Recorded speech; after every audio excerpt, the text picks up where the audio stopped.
ठीक है, और यहाँ पे स्क्लीडन प्लांट के साथ है, तो मतलब गलत होगा, ये फॉल्स होगा। ठीक है, dash propose that the bodies of animals and plants are composed of cells in product of cells. Okay, product of cells मतलब बायोमोलिक्यूल्स एंड डॉटर सेल। ये किसने किया था? स्वॉन भैया ने किया था, एनिमल्स एंड प्लांट्स दोनों का, मतलब सिर्फ बोला था प्रोडक्ट ऑफ सेल वाला, स्क्लीडन एंड स्वॉन। ठीक है, ओके, फिर क्या था? ओके, यहाँ पे एक्चुअली यहाँ पे स्वॉन ने जूलॉजिस्ट थे वो, जूलॉजिस्ट के बारे में सॉरी एनिमल्स के बारे में स्टडी की थी। Cell theory was given by, cell theory किसने दी थी? Schleiden and Schwann, Schleiden and Schwann दोनों ने साथ में मिलके दी थी। First explained that new cells are from okay, ये तो आपको एक नाम याद रखना है, ये रुडोल्फ वर्शो। ठीक है, Rudolf Virchow. Omnis cellula e cellula was given by, okay again ये किसने दी थी? Rudolf Virchow in the year 1855 में दिया था। Main arena of cellular activity, okay, an arena शब्द जहाँ पे आए मतलब स्टेडियम जैसा, जो कि होता है साइटोप्लाज्म जिसके अंदर सब भरे रहते हैं।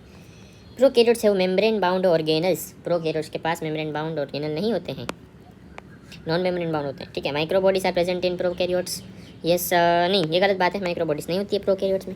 Ribosomes are non membrane, yes सही है ये, राइबोसोम्स और एक होता है centrosome.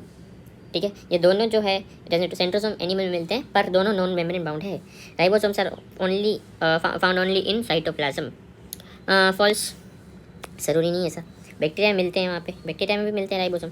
Organelles in which ribosomes are found are known as, देखो 3 ऑर्गेनल होते हैं, बहुत इजी है। देखो एक तो होता है mitochondria, power house of the cell, दूसरा होता है rough endoplasmic reticulum and chloroplast, plant की बात चल रही थी कि क्लोरोप्लास्ट प्लांट में होता है। 2 non membrane bound organelles in animal cell, okay centrosome, अभी बोला आपको मैंने centrosome and ribosome. Okay, centrosome help in cell division, important है बहुत, सेल डिवीजन में हेल्प करता है। Mycoplasmas are only dash in length, smallest in length होते हैं, इनकी लेंथ होती है 0.3 माइक्रोमीटर समथिंग। ठीक है, generally bacteria length is, bacteria 3 to 5 micrometer. NCERT में अगेन दिया हुआ है। The largest isolated single cell, ostrich का एग, आइसोलेटेड शब्द जहाँ पे आए यहाँ पे ऑस्ट्रिच एक्टिक करके आना है। आरबीसी का diameter 7 micrometer. Size of virus, okay बहुत कम 0.02 से 0.2 याद रखना है। ठीक है, micrometre. Size of PPL pleuropneumonia something कुछ था, मैं नाम भूल गया इसका, सॉरी फुल फॉर्म भूल गया, ल्यूरोनिमोनिया लाइक ऑर्गेनिज्म ऐसा कुछ तो था। ठीक है, 2020 और 2022 में पूछा गया है। इसका साइज होता है 0.1 micrometer. Size of the typical eukaryotic cell 10 to 20, ये भी दिया हुआ है टिपिकल यूकैरियोटिक सेल। ठीक है,